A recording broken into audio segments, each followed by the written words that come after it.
Bonjour les amis, bienvenue sur CYP Stories. Abonnez-vous à cette chaîne pour découvrir des histoires incroyables. N'oubliez pas d'aimer et de partager. Laissez-nous également un commentaire. Le parfum des roses fraîches emplissait le somptueux hall de l'écocentre de congrès tandis que les invités se mêlaient et que les flashs des appareils photo crépitaient, immortalisant ce qui semblait être le mariage parfait de l'année. Kola Adebayo se tenait droit dans son igbata sur mesure, le visage impassible, le regard terni par le poids des attentes et des traditions qu'il méprisait. Aux yeux du monde, il était l'héritier privilégié de l'empire Adebayo, prospère, beau et désormais marié. Mais intérieurement, une rébellion silencieuse bouillonnait en lui. Il n'avait pas choisi cette vie. Il n'avait pas choisi cette femme. Et encore moins ce mariage. Pourtant, il se tenait là, aux côtés de Tiwa Alatunji, une femme qu'il connaissait à peine, répétant des vœux auxquels il ne croyait pas. Tiwa, vêtue d'une magnifique robe en dentelle blanche brodée aux accents dorés, souriait poliment en saluant les invités. Mais elle ne pouvait ignorer la froideur qui émanait de l'homme à ses côtés. Quelque chose clochait terriblement, et bien qu'elle ait senti sa distance pendant les brèves fiançailles, elle avait espéré que les choses changeraient. Ce n'était pas le cas. Le chef Adebayo, assis à la table principale, un large sourire aux lèvres et une coupe de champagne à la main, regardait son fils avec fierté. Pour lui, ce mariage était une question d'héritage. Il était convaincu que le mariage rendrait Kola plus responsable et plus serein. Il avait choisi Tiwa non seulement pour sa beauté et son calme, mais aussi pour son intelligence et son intégrité, des qualités qui, espérait-il, contrebalanceraient la nature distante de Kola. Mama Tiwa, quant à elle, était simplement heureuse que sa fille ait trouvé un homme bien, du moins sur le papier. La salle était bondée de politiciens, de magnats des affaires et de célébrités. Mais pour Tiwa, la grandeur semblait creuse. Kola la regarda à peine. Lorsqu'ils dansèrent devant les caméras, sa main sur sa taille était raide, son sourire forcé. Les murmures avaient déjà commencé parmi les invités curieux. Est-ce qu'il va bien? Ils ne se regardent même pas. Mais personne n'ose demander à voix haute. À mesure que la fête se poursuit, le cœur de Tiwa s'alourdit. Elle avait rêvé d'un mariage heureux, de construire une vie avec quelqu'un qui la désire vraiment. Maintenant, son conte de fées ressemblait à une mise en scène. Plus tard dans la soirée, dans la suite nuptiale d'un hôtel haut de gamme d'Ikwa, Kola retira son igbata avec un désintérêt machinal. Tiwa s'assit au bord du lit massif, détachant nerveusement son géli. Elle se tourna vers lui, espérant une forme de chaleur, voire une pointe d'affection. Au lieu de cela, Kola se tourna vers elle, le regard vide, et dit « Ne faisons pas semblant. Je ne voulais pas ça. Je suis là uniquement à cause de mon père. Tiwa retint son souffle. Mais on est mariés maintenant, Kola. On ne peut pas essayer ?» Il secoua fermement la tête. « Je ne crois pas à ce genre de situation. Je ne veux pas d'enfant. Je l'ai clairement fait savoir à mon père. Alors ne t'attends pas à de l'intimité, de l'affection, ni à aucun de ces fantasmes. Nous coexisterons. C'est tout. » Tiwa resta assise, stupéfaite, muette, incapable de bouger. Ce n'était pas seulement une déception. C'était une véritable catastrophe. Et ce n'était que la première nuit de leur mariage. Les plages de l'île Maurice scintillaient sous le soleil, les vagues fredonnant une douce berceuse qui aurait été magique en d'autres circonstances. Mais Tiwa était assis sur une chaise longue au bord de la piscine à débordement de leur hôtel de luxe, le regard perdu dans le vide, tandis que Kola restait dans leur suite, absorbé par ses appels vidéo et ses emails, sur son ordinateur portable. Il avait emporté 3 téléphones et 2 ordinateurs portables et avait enchaîné les réunions comme s'il était encore à la gosse. Chaque matin, il lui faisait un signe de tête et disparaissait derrière ses gadgets. Tiwa, toujours optimiste, essayait d'engager la conversation, lui demandant quels étaient ses plats préférés, ses souvenirs d'enfance, sa musique préférée, mais toutes ces tentatives se heurtaient à une froide indifférence ou à des réponses abruptes et monocordes. Au 4e jour, elle avait abandonné. Le silence qui les entourait devint un autre compagnon de voyage, plus pesant que l'humidité de l'île. Un soir, ils étaient attablés à un dîner romantique sur la plage, organisé par l'hôtel, avec bougies, roses et douce musique de guitare. Tiwa, vêtu d'une robe d'été fluide, rassembla tout son courage pour réessayer. « Kola, commença-t-elle doucement, je sais que ce n'était pas ton choix, mais on peut quand même y arriver. On peut au moins apprendre à s'apprécier. » Il leva les yeux de son verre de vin, non pas avec cruauté, mais avec lassitude. Tiwa, ce n'est pas toi. C'est moi. Je ne veux rien de tout ça. Je ne l'ai jamais fait. Mon père pense que l'amour et l'héritage viennent de la famille. Pas moi. Je ne crois pas aux enfants. Je ne veux pas être père. Et c'est injuste pour toi, je sais, mais je ne changerai pas d'avis. Son ton était catégorique.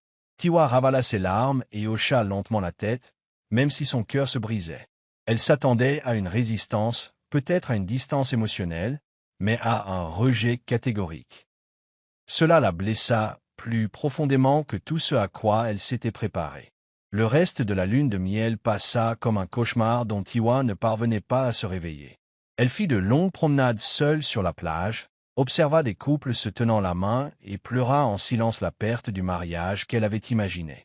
Ses amis à Lagos lui envoyaient des messages de félicitations et lui demandaient des photos. Elle publiait quelques selfies souriants pour sauver les apparences, mais la femme au téléphone était seule et abattue. Kola, quant à lui, ne se donnait pas la peine de faire semblant. Il ne quittait presque jamais la suite, sauf en cas de rendez-vous, et même lorsqu'ils étaient au même endroit, il se comportait comme si elle était invisible. Sur le vol de retour pour Lagos, Tiwa regarda par le hublot tandis que les nuages défilaient, se demandant s'il y avait un avenir dans un mariage qui n'avait jamais vraiment commencé. Au fond d'elle-même, une petite voix lui murmurait qu'elle devrait peut-être s'éloigner. Mais une autre voix, celle qui avait appris l'endurance et la grâce, lui disait de rester et de redoubler d'efforts. Peut-être seulement, pourrait-elle faire fondre la glace qui entourait le cœur de Kola. À Lagos, l'immense manoir Atabeo, sur l'île Banana, se dressait tel un palais, avec son escalier de marbre, ses lustres dorés et son personnel silencieux de 20 personnes. La grandeur de la maison ne parvenait guère à apaiser la tension. Après avoir déchargé ses bagages, Kola appela Tiwa dans son bureau privé, un espace minimaliste rempli de livres, de meubles en cuir et d'un immense bureau en verre. Debout près de la fenêtre, les bras croisés, il contemplait le jardin impeccablement entretenu. Sans se retourner vers elle, il dit « Je pense qu'il est temps de mettre des limites. » Tiwa resta silencieuse, le cœur déjà serré. « Que veux-tu dire ?» demanda-t-elle. Kola s'est finalement retourné. « Ce mariage ne sera pas celui que tu espérais. Ne nous faisons pas de mal en essayant de faire semblant. Nous vivrons comme des colocataires. Two hours tiny space. J'aurai le mien. Aucune intimité. Aucune pression. Aucune attente. » Tiwa sentit la pièce s'incliner légèrement, comme si ses espoirs s'anéantissaient à chaque mot. Elle eut envie de crier, de lui demander pourquoi elle avait accepté s'il n'avait aucune intention d'essayer. Mais elle ne le fit pas. Au lieu de cela, elle le regarda dans les yeux et dit doucement « Très bien. Mais ne t'attends pas à ce que je sois bien éternellement. » Kola hocha la tête, peut-être soulagé par son calme, ignorant que c'était celui de quelqu'un qui essaie de ne pas se noyer. Ils s'installèrent dans des ailes séparées du manoir, Kola à l'est, Tiwa à l'ouest. Ils prenaient leur repas seuls. Les conversations étaient rares et brèves. Même le personnel de maison remarquait la distance. Mais Tiwa ne s'en plaignait pas. Elle se levait chaque matin, se préparait son petit déjeuner et commençait à travailler à distance depuis sa chambre. Avant le mariage, elle était stratège en contenu et reprit son rôle avec grâce, se plongeant dans les tâches pour éviter de penser à l'homme qui vivait dans la même maison qu'elle, à des galaxies de distance. Kola se plongeait lui aussi dans le travail.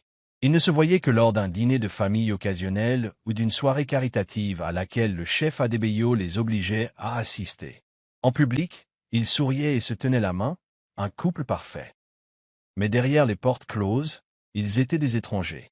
Tiwa s'asseyait souvent près de la fenêtre le soir, regardant le clair de lune se répandre sur le balcon, se demandant combien de temps elle pourrait vivre ainsi. Elle s'était engagée dans ce mariage avec un cœur ouvert, mais celui-ci se refermait peu à peu, meurtri par le rejet.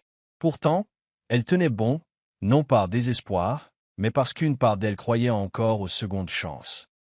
Peut-être que si Kola la considérait comme plus qu'une obligation, les choses changeraient. Peut-être que l'amour grandirait dans le silence.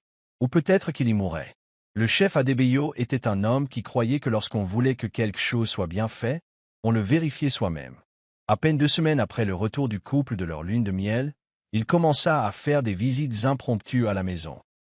À chaque fois, il apportait des fruits, du vin et des blagues maladroites sur l'importance pour les jeunes mariés d'être radieux. Tiwa, toujours respectueuse, l'accueillit chaleureusement.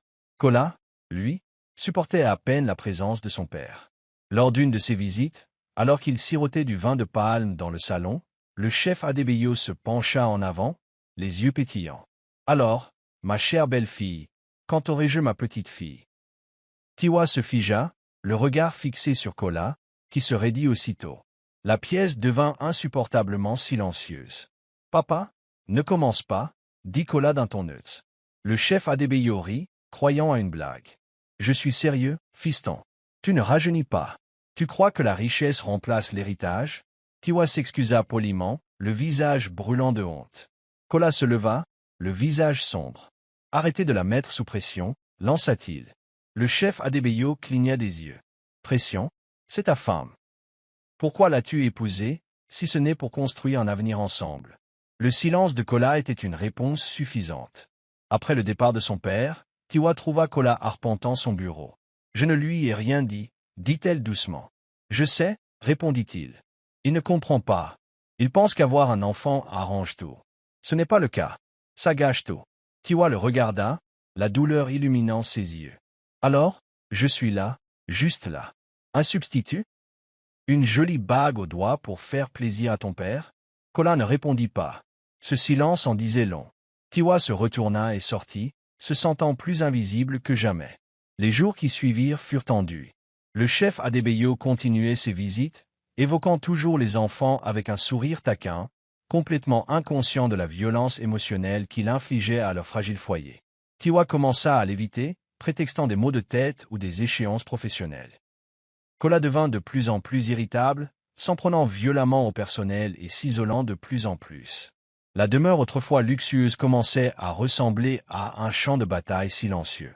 Tiwa restait à l'écart, décorant son aile de livres, de lumière tamisée et de plantes. C'était sa façon de se créer un espace sûr, un lieu où les rêves pouvaient encore éclore, même si l'amour s'arrêtait.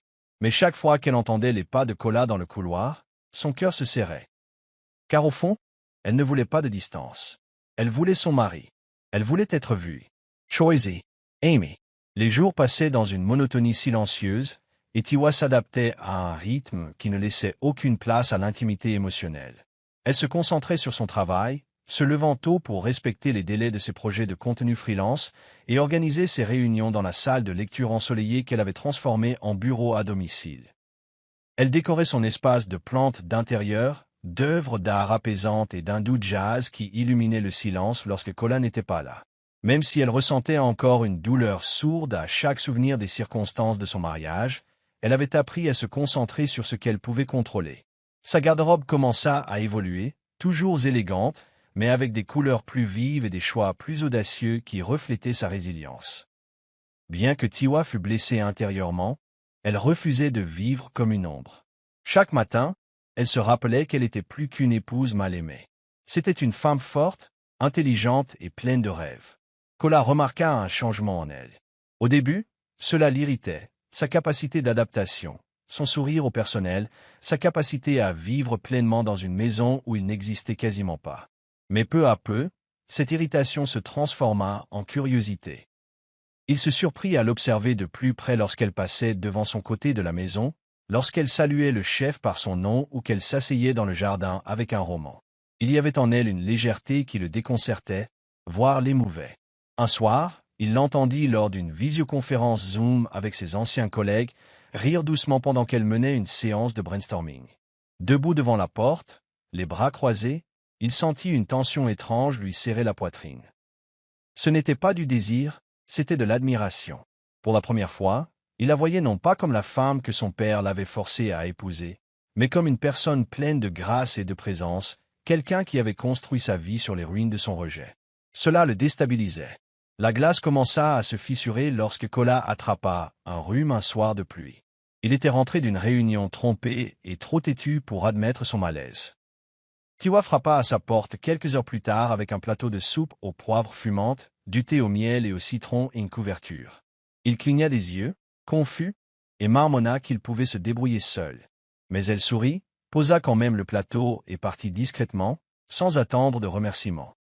Ce soir-là, il resta allongé dans son lit, sirotant son thé, les yeux fixés sur la couverture qu'elle avait laissée, sa gentillesse l'enveloppant plus étroitement que la laine ne le pourrait jamais. Le lendemain matin, Il s'arrêta devant sa porte, presque à frapper, mais il ne le fit pas. Quelque chose avait changé en lui, quelque chose qu'il ne pouvait nommer. Tiwa, sans le savoir, avait éveillé la première lueur de chaleur dans un cœur trop longtemps gelé. Il était presque minuit lorsque Kola passa devant l'aile de Tiwa et entendit un léger reniflement. Il s'arrêta, serrant la rampe de l'escalier. Pendant plusieurs secondes, il resta figé, hésitant entre s'éloigner ou aller la voir. Finalement, quelque chose prit le dessus sur sa fierté et le poussa à frapper doucement. Comme elle ne répondait pas, il ouvrit lentement la porte et la trouva recroquevillée sur le canapé en pyjama, les larmes aux yeux. La télévision diffusait un documentaire en sourdine, en fond sonore, mais Tiwa était visiblement perdue dans ses pensées. Elle leva les yeux, surprise, en le remarquant, s'essuya rapidement le visage et tenta de se ressaisir. « Désolé, marmonna-t-elle.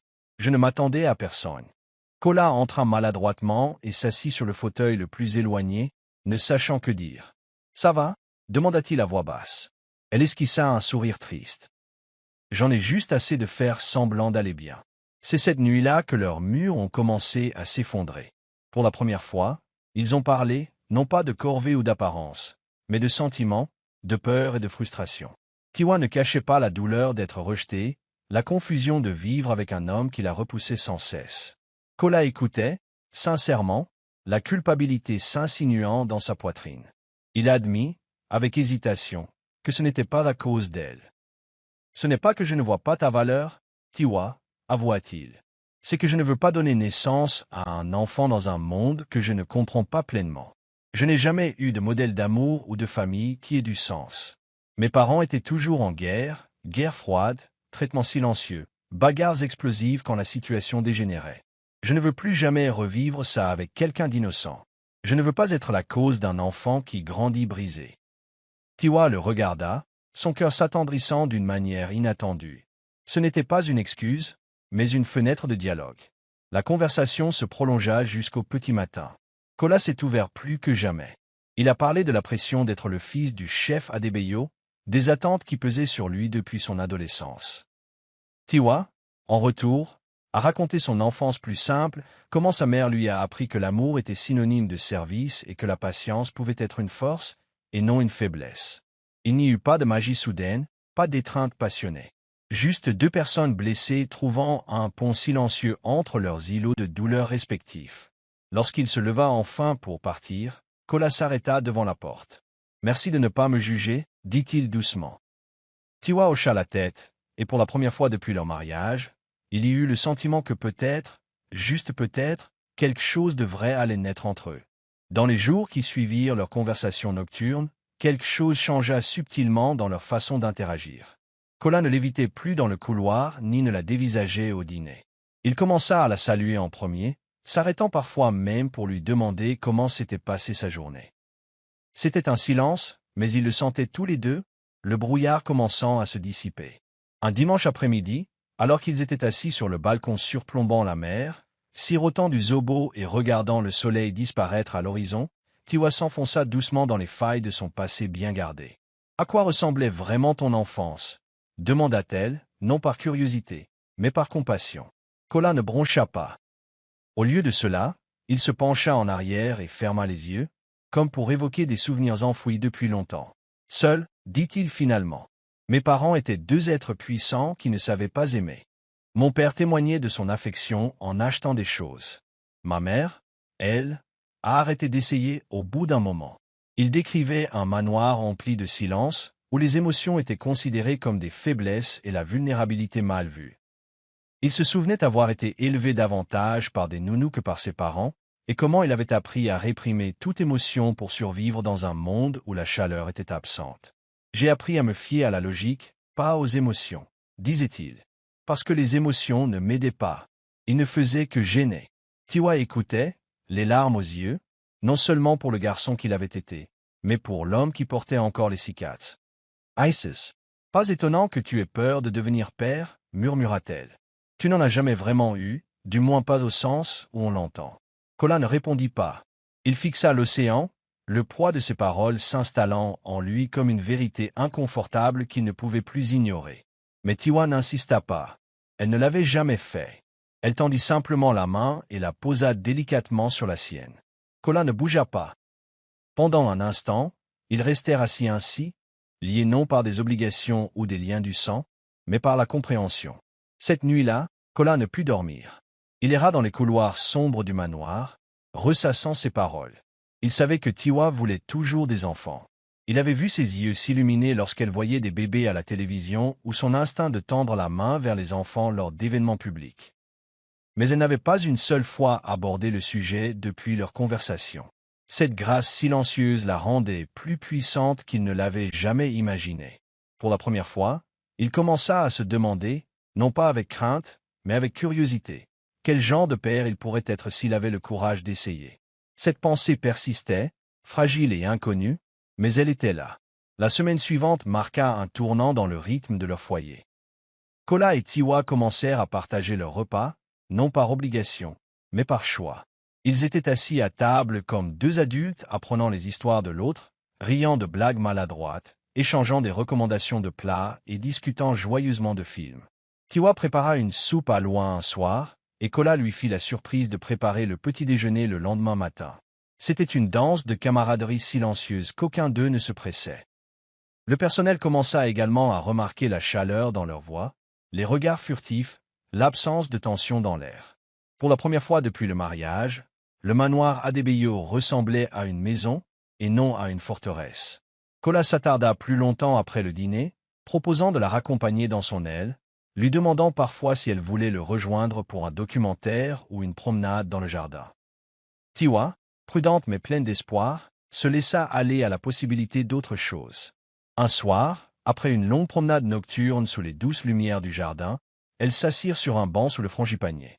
La conversation fut d'abord légère, plaisantant sur leurs rêves d'enfants et la pire nourriture qu'elles aient jamais mangée. Mais à mesure que l'air se rafraîchissait, le silence s'épaissit entre eux. Kola se tourna vers elle, et Tiwa soutint son regard, le cœur battant à tout rompre sous l'intensité de son regard. L'espace d'un instant, il leva la main et lui passa une boucle rebelle derrière l'oreille. Ce n'était qu'un petit geste, mais il les fit vibrer tous les deux. Lentement, il se pencha, et leurs lèvres étaient à quelques centimètres l'une de l'autre lorsqu'il se figea.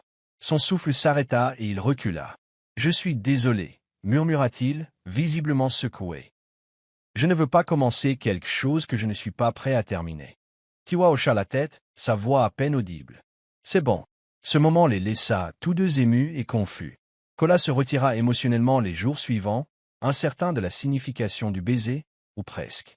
Tiwa respectait son espace, mais son cœur lui faisait mal. Cette quasi-intimité avait réveillé des sentiments qu'elle avait tenté d'enfouir, et maintenant ils flottaient sous la surface, menaçant de déborder. Malgré tout, elle gardait espoir. Les murs s'effondraient, lentement mais sûrement. Elle se rappelait que la guérison prenait du temps, tout comme l'amour. L'homme qui avait autrefois refusé de partager sa table avait failli l'embrasser au clair de lune.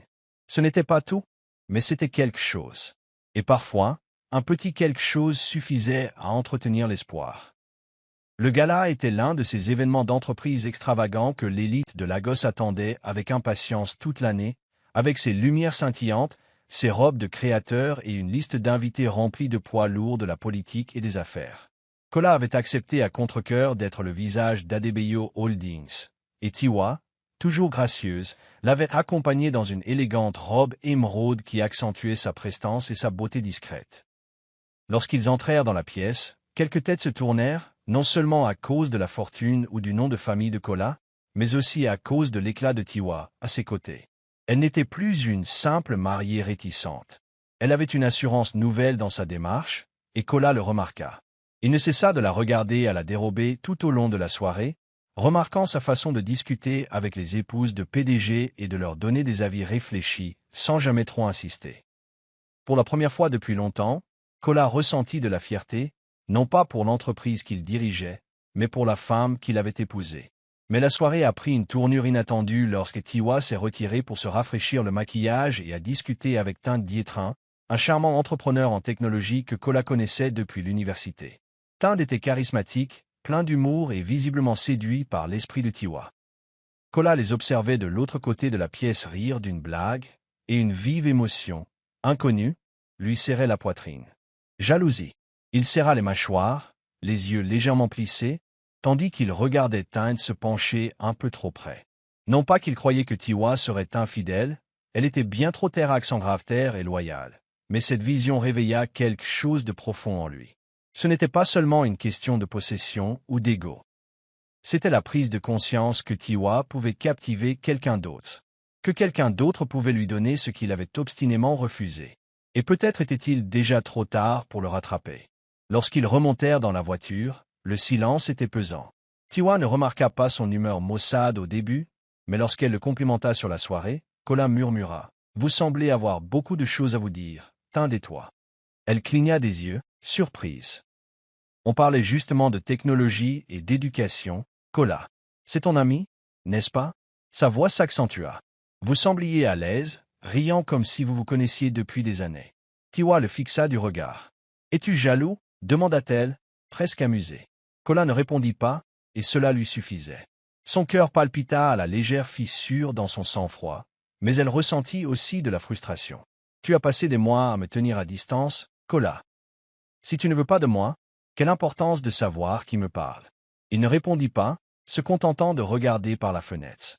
Cette nuit-là, il se tourna et se retourna, hanté non pas par ce qu'il avait vu, mais par ce que signifiait son amour pour sa femme, et cela le terrifiait. Les jours suivants furent tendus. Kola redevint distant, comme s'il essayait de reconstruire les murs émotionnels que Tiwa avait lentement abattus. Il évitait le dîner, se plongeait dans le travail et répondait à ses tentatives de conversation avec une politesse froide. Tiwa était épuisé. Le baiser imminent, l'ouverture émotionnelle et maintenant la jalousie avaient tous révélé quelque chose de réel, de grandissant. Mais le retrait de Kola la faisait se sentir ridicule, comme si elle avait tout imaginé. Un jeudi soir tranquille, elle finit par craquer. Elle se tenait près de la porte de la cuisine, les bras croisés, le regardant siroter du vin dans le salon. « Je ne peux pas continuer comme ça, Kola, » dit-elle. Il leva les yeux, surpris. Que faire? Vivre comme si j'étais invisible. Attendre quelques bribes d'affection. Prétendre que c'est un mariage alors que c'est juste une question de survie. Sa voix tremblait, non pas de faiblesse, mais de clarté. Je veux plus. Je mérite mieux. Si tu ne peux pas me donner ça, je dois partir. Kola se leva, tendu. Tu savais ce que c'était depuis le début, Tiwa. Je ne t'ai jamais promis autre chose que du confort. Tiwa s'est rapproché. Les gens changent, Kola. Les sentiments changent. Tu m'as montré des aperçus de qui tu pourrais être, de qui nous pourrions être, mais tu fuis toujours dès que ça devient réel. Pourquoi? Sa mâchoire se serra. Parce que je ne veux pas d'enfant. Parce que je ne veux pas de famille. Parce que je ne veux pas devenir père. Sa voix se brisa légèrement, mais Tiwa ne recula pas. Je ne suis pas ta mère. Et tu n'es pas lui. Mais tu as tellement peur de devenir comme lui que tu sabotes tout ce qui pourrait en résulter. Ces mots résonnèrent entre eux comme le tonnerre. Kola la regarda, partagée entre colère et douleur. Si tu veux partir avec Tiwa, vas-y. Je ne t'en empêcherai pas. Son cœur se brisa, mais elle acquiesça. Je vais préparer un sac. Elle passa la nuit dans la chambre d'amis, sans qu'aucun d'eux ne dorme. Le silence entre eux était assourdissant. Au matin, Tiwa était parti, son côté de l'armoire vide, son parfum flottant faiblement dans l'air. Kola entra dans l'espace qu'elle occupait et fixa d'un regard vide les étagères creuses. Il avait pris son bluff au sérieux, et elle avait tenu parole. Le reste de la journée, il se distrayait avec des réunions, des échéances et des appels téléphoniques. Mais le soir, le manoir semblait insupportablement silencieux. Son absence n'était pas seulement physique, elle était émotionnelle. Son rire lui manquait, son fredonnement discret dans la cuisine, sa capacité à réchauffer les pièces froides. Il comprit que l'amour n'était pas censé être calculé ou logique. Il était fait pour être ressenti. Il commençait enfin à le sentir, maintenant qu'elle était partie. Tiwa s'installa à nouveau dans le modeste bungalow de sa mère à Surulir, où la chaleur de son foyer l'accueillit comme une étreinte réconfortante. Maman Tiwa l'accueillit à bras ouverts, sans poser de questions, offrant seulement Umla et un endroit où se reposer. Tiwa passa les 2 premiers jours en silence, digérant tout, l'incohérence de Kola, ses peurs et son propre chagrin. Elle n'était pas partie pour faire valoir son point de vue ou le manipuler. Elle était partie pour préserver sa santé mentale. Pendant des semaines, elle avait porté le poids de la réparation de quelque chose qu'elle n'avait pas brisé. Maintenant, Dans le calme de la maison de sa mère, elle commençait à redécouvrir des parts d'elle-même enfouies sous la pression des faux-semblants. Elle aidait sa mère à cuisiner, relisait son journal et faisait même de longues promenades dans le quartier où elle avait grandi. Pour la première fois depuis des mois, elle se sentait à nouveau elle-même, non plus la femme de Kola, mais simplement Tiwa. De retour à Banana Island, le manoir ressemblait à un musée abandonné. Kola évoluait dans les couloirs avec une nervosité qu'il ne pouvait expliquer. Le personnel avait remarqué son absence, mais n'avait rien dit. Il se surprit à consulter son téléphone pendant les réunions, se demandant si elle allait lui envoyer un message. Mais Tiwa resta silencieuse. Un soir, il se servit un verre, debout dans le jardin qu'elle avait tant aimé, fixa le banc vide sous le frangipanier.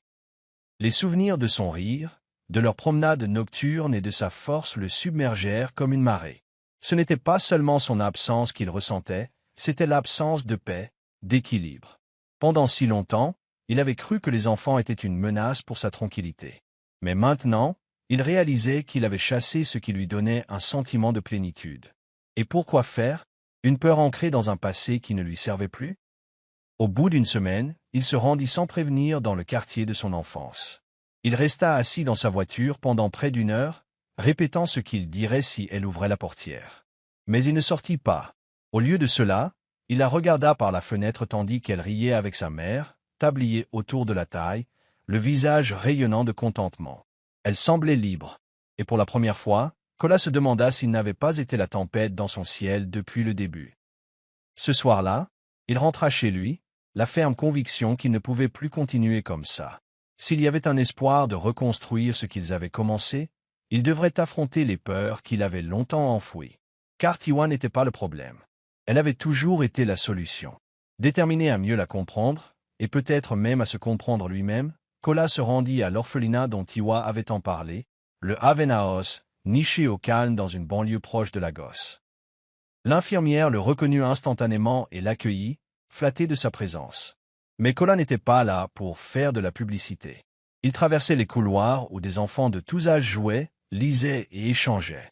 Il observait Tiwa de loin.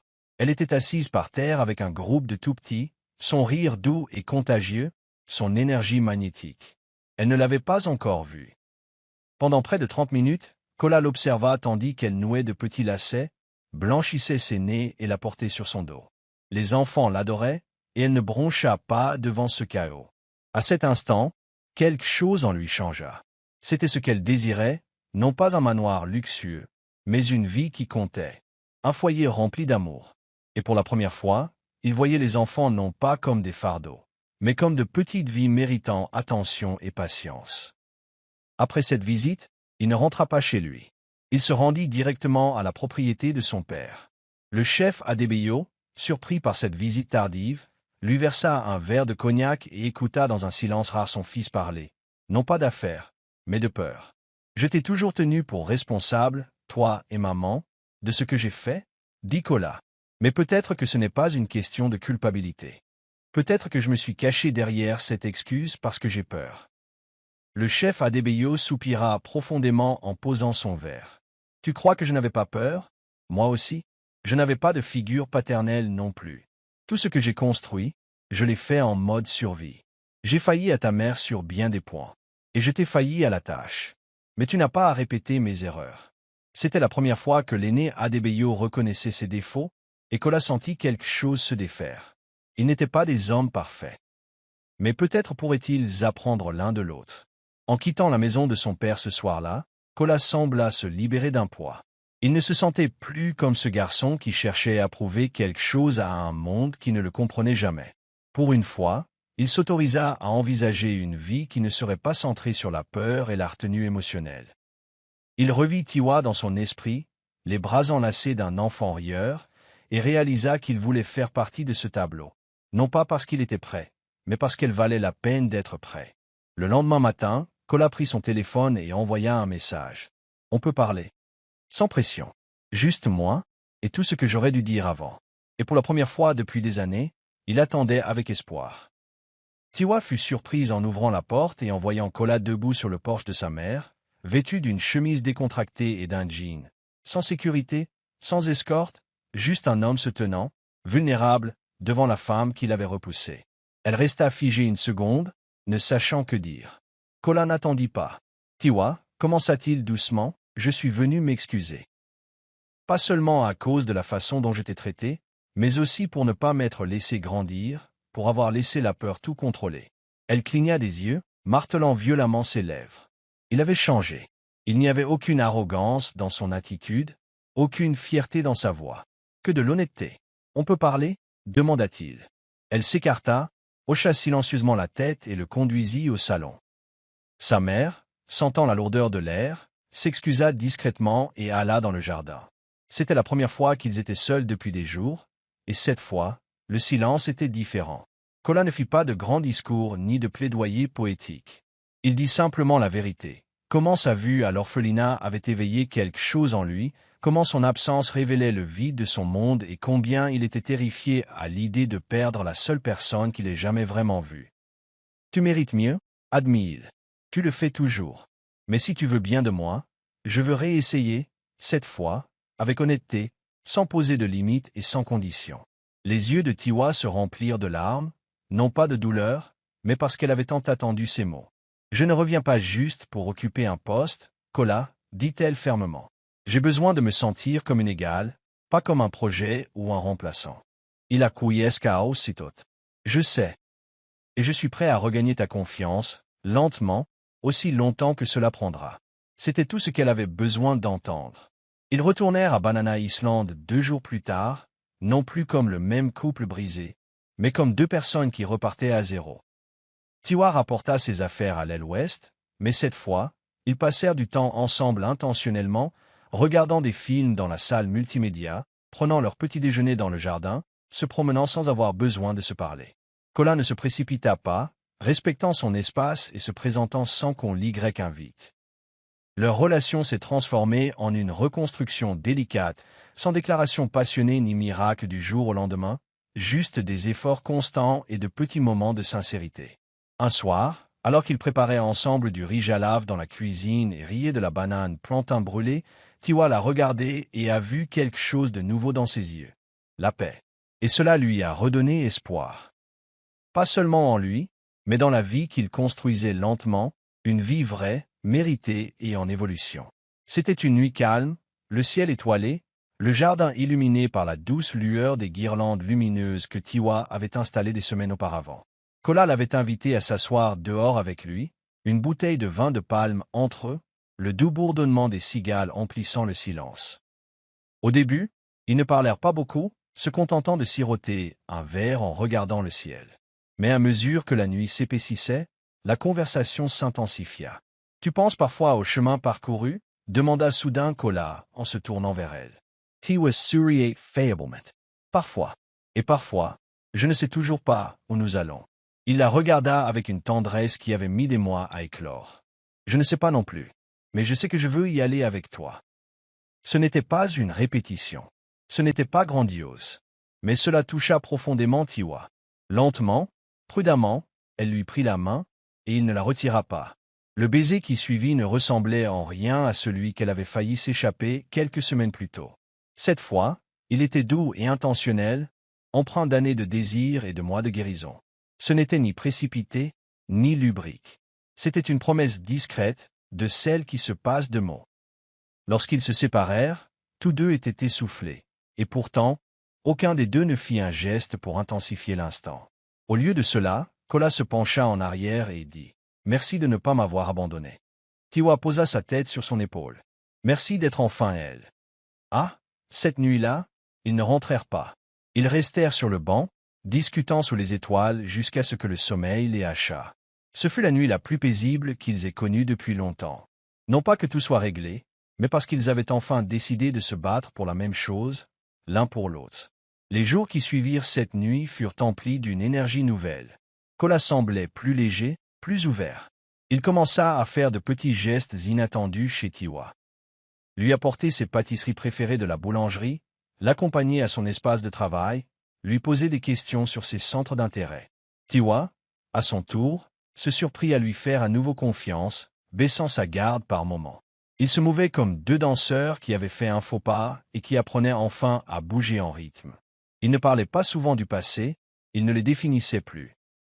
Ce qui comptait, c'était le présent, les conversations, les rires, les regards échangés et l'intimité fragile mais grandissante qui les unissait. Et bien qu'ils vivaient toujours dans des ailes séparées, leur cœur avait trouvé un espace commun où l'amour, même discret, commençait à prendre racine. Le soir où cela arriva enfin, ce n'était pas prévu. Pas de dîner aux chandelles, ni de tenue soigneusement choisie. C'était juste une autre soirée de cuisine ensemble, Tiwa taquinant Kola sur son incapacité à éplucher correctement l'igname et Kola faisant semblant de bouder jusqu'à ce qu'elle lui en donne un morceau directement de la marmite. Ils finirent par rire par terre dans le salon, le repas oublié, entouré d'oreillers et de boissons non terminées. Et puis, dans un instant de silence, il lui toucha la joue. Elle le regarda, vit la sincérité dans ses yeux et se pencha vers elle. Le baiser qui suivit ne fut pas hésitant cette fois. Il était profond, sûr, et empreint de tout ce qu'ils avaient tous deux refoulé. Et lorsqu'il murmura « Es-tu sûr ?» contre sa peau, Tiwa répondit en l'attirant plus près d'elle. Il n'y avait ni peur, ni hésitation, seulement deux cœurs qui se trouvaient enfin en paix. Leur première nuit ensemble fut plus que physique, ce fut une révélation sacrée. Pour Kola, ce fut un abandon à la confiance et à la vulnérabilité. Pour Tiwa, c'était l'affirmation qu'elle était aimée, désirée et vue. Elles ne parlèrent pas beaucoup ensuite. Elles restèrent enlacées, la respiration synchronisée, leur corps réchauffé par l'éclat d'avoir enfin franchi la barrière invisible qui les avait séparés si longtemps.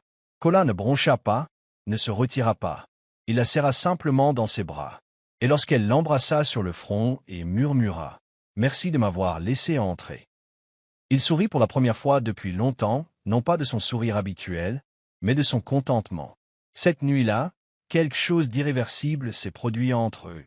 Les barrières émotionnelles ne sont pas simplement tombées, elles ont volé en éclats. Pourtant, Kola a fait preuve d'honnêteté les jours suivants. « Je t'aime », dit-il doucement au petit-déjeuner un matin, « mais je ne suis pas encore prêt à être père. » Tiwa, bien que surprise, ne recula pas. « Je sais, » répondit-elle doucement, « et je ne vais pas te forcer. L'amour n'est pas un piège, Kola. » Il la regarda alors, émerveillé. Elle avait toutes les raisons de faire pression, de manipuler, d'abuser de son affection. Mais elle ne le fit pas. Cette retenue, cette maturité, ne firent qu'approfondir son respect pour elle. Il comprit alors qu'il ne s'agissait pas d'une simple passion passagère entre eux. C'était une fondation en cours de reconstruction, fondée sur la confiance, l'amour et le temps. Et même si le sujet des enfants restait encore discret dans leur relation, il ne représentait plus une menace. Pour l'instant, ils avaient de l'amour. Et cela lui a suffi. Tiwa ne s'est pas laissé aller à la douce chaleur d'une nouvelle histoire d'amour. Elle a avancé avec grâce et détermination, en lançant la fondation Haven Child Care, un projet qui lui tenait à cœur. C'était une idée qu'elle nourrissait depuis des années. Offrir des espaces sûrs, un accompagnement et une éducation aux enfants abandonnés ou orphelins. Kola l'a d'abord soutenue à distance, l'aidant à obtenir des financements et à la mettre en relation avec des partenaires pertinents, mais il évitait de s'impliquer dans la vie quotidienne. Pourtant, Tiwa ne s'est jamais plainte. Elle s'est investie corps et âme dans son travail, passant des heures à organiser des ateliers, à coordonner des bénévoles et à s'engager auprès des communautés. C'est grâce à ce travail qu'elle a commencé à guérir plus profondément. Donner de l'amour à ceux qui en avaient besoin l'a aidée à se souvenir de sa propre force. Elle n'attendait pas d'avoir un bébé pour devenir mère. Elle s'occupait déjà d'un enfant à sa manière. Après avoir assisté à un événement de lancement où Tiwa a prononcé un discours émouvant sur l'espoir et la guérison, Kola a de nouveau ressenti quelque chose. Il voyait la façon dont les enfants s'accrochaient à elle, dont elle s'agenouillait à leur hauteur, dont elle écoutait attentivement chacun de leurs mots. Elle ne construisait pas seulement des fondations, elle construisait un héritage d'amour. Et malgré lui, il se rendait compte que ses pieds le portaient plus souvent là. Il a commencé à faire du bénévolat discrètement, aidant à la logistique, transportant des fournitures, et même lisant des histoires à quelques enfants le samedi. Au début, c'était un peu gênant, et les enfants ne se sont pas immédiatement sentis à l'aise avec lui. Mais avec le temps, quelque chose a changé. Ils ont commencé à lui faire confiance. Un petit garçon nommé Demeji a demandé à Kola s'il était le mari de Tiwa, qui ne souriait pas beaucoup. Cette question innocente a fait rire Kola pour la première fois devant les enfants. Et dans ce rire, quelque chose a encore changé. Leur relation se renforçait à chaque instant partagé, à la maison comme à l'extérieur. Ils parlaient désormais plus profondément, non seulement d'amour ou du passé, mais aussi de leur but, du genre de personnes qu'ils voulaient être, du monde qu'ils espéraient laisser derrière eux. Kola hésitait encore à devenir père, mais désormais, il n'hésitait plus à en parler. Il posait des questions, écoutait Tiwa partager ses pensées et avouer ses craintes sans honte. Et Tiwa, toujours patiente, ne le poussait jamais. Elle le laissait simplement évoluer à son rythme. Pour la première fois de sa vie, Kola ne prenait plus de décisions par peur. Il choisissait l'amour. Lentement, oui. Imparfaitement, toujours. Mais il le choisissait néanmoins. Et ce faisant, il devenait un homme qu'il n'aurait jamais cru pouvoir être. La journée avait commencé comme toutes les autres. Tiwa avait un programme chargé. Rencontre avec des donateurs, visite du centre de la fondation New Haven, puis il dînait tranquillement avec Kola. Mais au milieu de son après-midi de sensibilisation dans une école locale, Tiwa s'est effondrée. Un instant, elle s'adressait à un groupe de parents. L'instant d'après, sa vision se brouilla, ses genoux fléchirent et le monde devint noir. La panique s'empara d'elle. Elle fut transportée d'urgence à l'hôpital le plus proche, inconsciente, le corps inerte, tandis que les infirmières la transportaient aux urgences. Un bénévole, Kola, était en pleine présentation. Sans même attendre le chauffeur, il s'est précipité à l'hôpital, le cœur battant et l'esprit embrumé par les pires scénarios. Pour quelqu'un qui avait passé une si grande partie de sa vie à maîtriser ses émotions, la peur qui le consumait désormais était vive et inconnue. L'idée de perdre Tiwa était insupportable. À son arrivée, Tiwa était déjà dans une chambre individuelle, sous les balles, toujours inconsciente. Le médecin lui expliqua qu'elle souffrait d'épuisement extrême et de déshydratation, sans aucun signe de décès, mais que son corps avait clairement atteint ses limites. Elle se surmenait, dit le médecin, et ignorait probablement les signes. Kola était assis près de son lit, regardant sa poitrine se soulever et s'abaisser, la colère et la culpabilité se serrant dans sa poitrine. Quel genre de mari avait-il été, la laissant se déverser sur tout le monde alors qu'il s'accrochait à ses peurs comme une armure? Ses pensées tourbillonnaient. Et si cela avait été pire? Et s'il l'avait perdue, tout simplement parce qu'il avait trop peur de lui offrir la seule chose qu'elle désirait vraiment? Une famille? Un enfant? Un avenir? Sa main tremblait lorsqu'il tendit la main et serra doucement la sienne. Pour la première fois de sa vie, il murmura une prière silencieuse, non pas pour lui, mais pour elle. Lorsque Tiwa se réveilla enfin et ouvrit les yeux, la première chose qu'elle vit fut le visage baigné de larmes de Kola. « Tu m'as fait peur, dit-il d'une voix rauque. Elle essaya de sourire, mais grimaça. « Je vais bien. J'étais juste fatigué. » Kola hocha la tête, mais sa prise sur sa main se resserra. « Je ne veux plus jamais te revoir comme ça. Et je sais que ce n'est pas seulement une question de stress, c'est tout ce que j'ai eu trop peur d'affronter. » Les yeux de Tiwa brillaient de larmes. « Tu n'as plus besoin de rien dire maintenant, Kola. » Mais il secoua la tête. « Moi oui. Tu m'as donné de l'amour, de la patience et de la grâce. Et je t'ai donné des excuses. C'est fini maintenant. » Alors qu'elle se rendormait, Kola resta à ses côtés, jurant silencieusement de ne pas l'aimer seulement en paroles, mais aussi par des actes et du courage. Au cours des semaines suivantes, Kola a fait quelque chose que personne n'attendait de lui. Il a entamé une thérapie. Pas celle, superficielle et hésitante, qui fait penser aux récessions, mais une véritable thérapie d'introspection qui l'a amené à affronter les ombres de son enfance. Il a parlé de son enfance dans une maison froide, emplie de silence et d'attentes déçues, du mariage lointain de ses parents et de la façon dont il a façonné sa vision de l'amour et de la parentalité. Il a enfin dit à voix haute ce qu'il avait craint de penser toute sa vie. Il ne voulait pas être un échec. Au fond, il craignait de ne jamais savoir comment être un bon père. Sa thérapeute ne l'a pas bousculé et n'a pas édulcoré les choses. Ensemble, ils commencèrent à démêler les couches d'autoprotection émotionnelle que Kola portait depuis des décennies. Petit à petit, il comprit que son histoire n'avait pas à refléter celle de ses parents. Il pouvait choisir autrement. Un soir, après une séance particulièrement émouvante, Kola rentra chez lui, déterminé et serein. Il avait invité Tiwa à le retrouver dans le jardin. En sortant, elle trouva une petite boîte en bois sur la table, à côté d'un bouquet de fleurs d'hibiscus fraîches. Déconcertée, elle l'ouvrit et trouva à l'intérieur une paire de chaussons blancs et doux, nichés à côté d'un mot manuscrit. « Je ne serai peut-être jamais parfaite, mais je suis prête à essayer. Avec toi, Tiwa retint son souffle. Son cœur se serra lorsqu'elle leva les yeux et vit Kola debout dans l'embrasure de la porte, le regard incertain, mais ouvert. « Ça ne veut pas dire qu'il faut se précipiter ?» dit-il rapidement. « Je voulais juste que tu le saches. Je te vois. Je vois la vie dont tu rêves. Et je veux la rêver avec toi. » Elle traversa le jardin en quelques secondes, l'entoura de ses bras, des larmes coulant sur ses joues. C'était le geste qu'elle n'aurait jamais cru qu'il aurait le courage de faire. Et il l'avait fait. À partir de cette nuit-là, quelque chose dans leur mariage a complètement changé. Ils ne se contentaient pas de guérir ou de s'adapter, ils construisaient. Ils passaient de longues soirées à discuter des prénoms de leurs enfants imaginaires, à assister à des séminaires prénataux juste pour le plaisir, et même à faire du shopping de temps en temps au rayon bébé, juste pour rêver. Kola avait encore des moments de doute, mais il n'était plus paralysant. Il grandissait et, plus important encore, il laissait l'amour l'adoucir. Tiwa ne le bousculait pas, elle n'était pas encore enceinte et il n'essayait pas encore sérieusement. Mais maintenant, ce rêve ne semblait plus être un sujet de discorde. C'était comme un horizon commun.